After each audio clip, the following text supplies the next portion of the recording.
Welcome to Aaron Mahnke's Cabinet of Curiosities, a production of iHeartRadio and Grim and Mild. Our world is full of the unexplainable. And if history is an open book, all of these amazing tales are right there on display, just waiting for us to explore. Welcome to the Cabinet of Curiosities.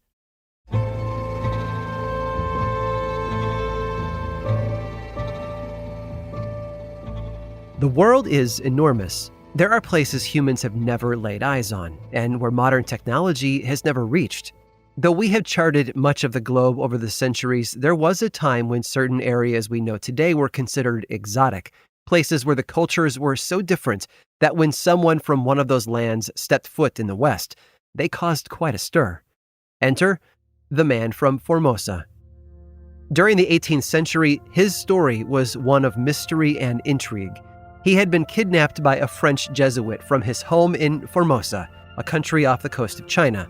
The missionary had whisked him back to Europe to convert him to Catholicism, but the man from Formosa worshipped the sun and the moon instead, so he refused to convert and was jailed. He escaped before being captured again, then got away once more and fled to the Netherlands. Dutch soldiers who apprehended him attempted to convert him to Calvinism instead, but he continued to resist. That was, however, until he met Alexander Innes. Innes was a Scottish priest whose sermons captivated the man from Formosa. After a short time, Innes successfully converted the young man to Christianity, baptizing him with the name George Salmanazar. Of course, he didn't only do this out of the kindness of his heart. George gave Innes a unique opportunity to demonstrate his talents to the upper ranks within the church. He soon brought the man to England, where he presented him to the Bishop of London, who introduced him to the rest of English high society. George was never truly accepted as one of them. He was treated as something to be studied, but his status as a curiosity nevertheless made him the talk of the town. He was never without an invitation to a party or a soiree, speaking in his native tongue and regaling folks with stories about Formosa. He talked about its capital, Externesta, and how the Formosan men didn't wear clothes.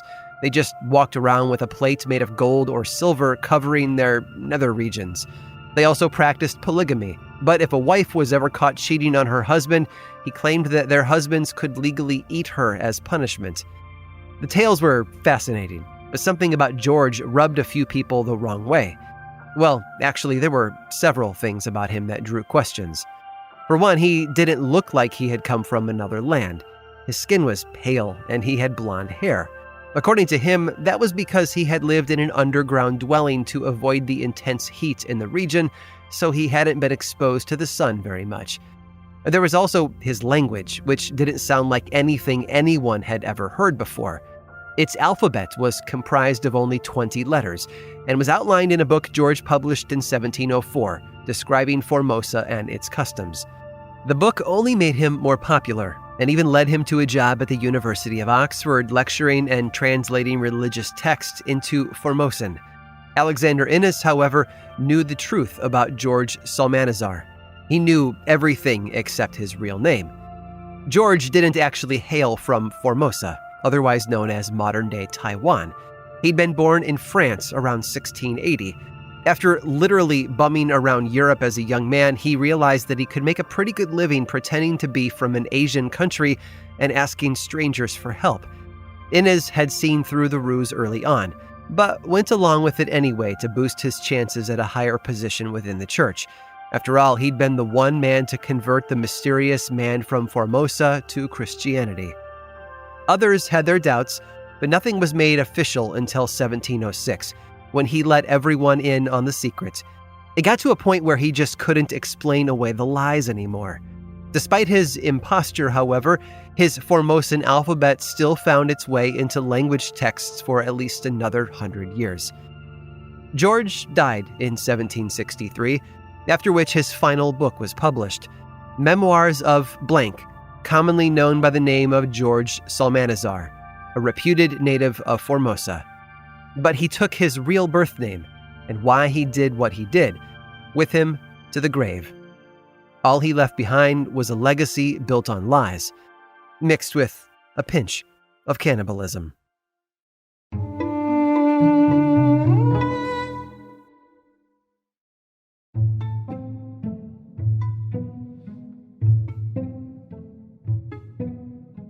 One of the biggest steps in a couple's relationship is finding their first home. It might be a small apartment in a big city or a modest house in the suburbs. No matter the size, however, it is a place that will be filled with love and memories, a home in which to build a life together. But sometimes the perfect residence doesn't exist. It must be built. For Jose Peronella, his love for his wife and his love for another country led him to one of the most beautiful and unique homes ever constructed, with one heck of a water feature. Peronella was born in the northeast of Spain in 1887. He spent a lot of his time as a child with his grandmother, who told him stories about Spanish nobility and the beautiful castles they lived in. These tales stuck with him as he got older, especially as he started to earn his own money. Jose had a dream to buy a castle of his own one day. When he was 26, the newly engaged Peronella answered a classified ad. It was looking for men to work the cane fields in Australia. He saw it as a way to build a life for himself and his future wife. So leaving his fiancée behind, he hopped a boat to Sydney in July of 1913, then migrated north to Queensland to scope things out. Then he spent the next several years earning a living tending to the cane fields there. And he hated it. His hands ached constantly, and he developed blisters. But the more he worked, the more money he made, which he squirreled away as he dreamed of his castle. Eventually, he saved up enough to start buying his own cane farms, which he then built up and resold for a profit, earning considerable wealth in the process. It was during this time when Peronella stumbled upon a beautiful tract of rainforest near a waterfall that had been untouched by human hands. He knew that this would be where he would build his castle, but he couldn't do so without his fiancée by his side, so he returned to Spain, only to find that she had married someone else.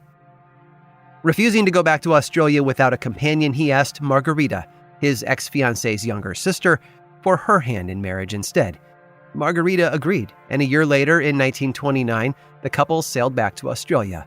Peronella then bought the land, waterfall and all, where he planned to build his castle. He started by installing a grand staircase of 47 steps to help him move materials from one level to another. From there, he constructed a stone cottage for him and his bride to live in while he worked on the rest of the castle. The cottage even had indoor plumbing, a first for their part of Australia. Peronella used concrete, made with sand from a nearby river, to build the castle of his dreams, a castle inspired by the ones his grandmother used to tell him about. It featured a ballroom, a tower, balconies, twin staircases on each side, and balustrades along the various edges, held up by ornate balusters. Again, all made from concrete. There was even a theater inside the castle, as well as refreshment rooms and an outdoor fountain. Around 1933, Peronella installed a major upgrade to his home, a hydroelectric plant, which got its power from the churning water of the falls. Peronella Park, as it was called, officially opened in 1935 to great acclaim. Jose and Margarita hosted many parties, fundraisers, and dinners there for local residents, especially the Spanish community living in the area. When World War II brought U.S. soldiers to Australia, Peronella Park became a kind of resort for the troops. They spent their downtime swimming in the local waters and eating food made by Margarita with homegrown herbs and vegetables. Unfortunately, the castle had been built on a precarious location. A railway bridge upstream was destroyed by a pile of branches and logs in 1946, sending debris crashing down toward Peronella Park. The refreshment rooms, theater, and hydroelectric plant were all damaged in the process. And even though those rooms were eventually fixed, the following years brought all kinds of disasters upon the home. Tropical storms, fires, and floods all took their toll on the house built with love by Jose Peronella, who died of cancer in 1948. His family did their best to keep up the property well into the 1970s before finally selling it in 1977. 2 years later, a devastating fire tore through the park. When it was finally extinguished, only the concrete structure remained. Everything else, including the interiors, had been destroyed. Today, Peronella Park stands as a ghostly anomaly in the middle of the forest. Its stairs and walkways are covered in moss, as though the environment is slowly trying to reclaim the property for itself. It's a testament to human engineering, one that desperately tried to exist alongside nature and failed. But its continued existence is a reminder that hard work and dedication can pay off, and that a couple's first home doesn't have to be a cramped one-bedroom apartment in New York. It can be a concrete castle in the middle of the forest, just waiting for love to turn it into a home. I hope you've enjoyed today's guided tour of the Cabinet of Curiosities. Subscribe for free on Apple Podcasts or learn more about the show by visiting curiositiespodcast.com. This show was created by me, Aaron Mahnke, in partnership with How Stuff Works. I make another award-winning show called Lore, which is a podcast, book series, and television show, and you can learn all about it over at theworldoflore.com. And until next time, stay curious.